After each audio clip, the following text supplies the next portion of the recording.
السلام علیکم۔ انس مومن کا یہ سوال ہے کہ حضرت مجھے کچھ وظیفہ بتائیں جس سے میرے رزق میں اضافہ ہو۔ میں کپڑوں کا شاپ چلاتا ہوں۔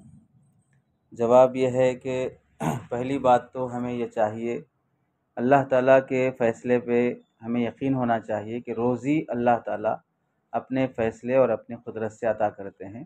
اور دوسری بات ہے کہ اپنے بس میں جتنی کام اور محنت کی ہے اس میں کوتاہی نہیں کرنی چاہیے۔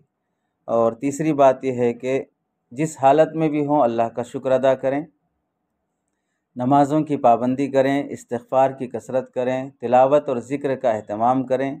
والدین باحیات ہوں تو پھر کوشش کریں کہ حتی الامکان ان کو راضی کریں اور ان کی خدمت کریں۔ اس سے بھی اللہ تعالیٰ روزی میں برکت عطا فرماتے ہیں۔ اور رشتہ داروں سے صلہ رحمی کریں، اس سے بھی اللہ روزی میں برکت عطا فرماتے ہیں، اور یہ حدیث کی باتیں ہیں۔ اور وظیفے کے لیے صبح شام 70 مرتبہ پابندی کے ساتھ اس آیت کا ورد کریں، اللہ لطیف بعبادہ یرزق من یشاء بغیر حساب۔ انشاءاللہ اس کی برکت سے اللہ تعالیٰ روزی میں برکت دیں گے۔ اور اس کے ساتھ ساتھ حدیث میں یہ بھی دعا آئی ہے، اللہم اکفنی بحلالک عن حرامک واغننی بفضلک عمن سواک۔ اس کا بھی اہتمام کریں، انشاءاللہ اللہ روزی میں برکت دے گا۔ اور ہماری بھی دعا ہے کہ اللہ تعالیٰ آپ کی روزی میں برکت عطا فرمائے۔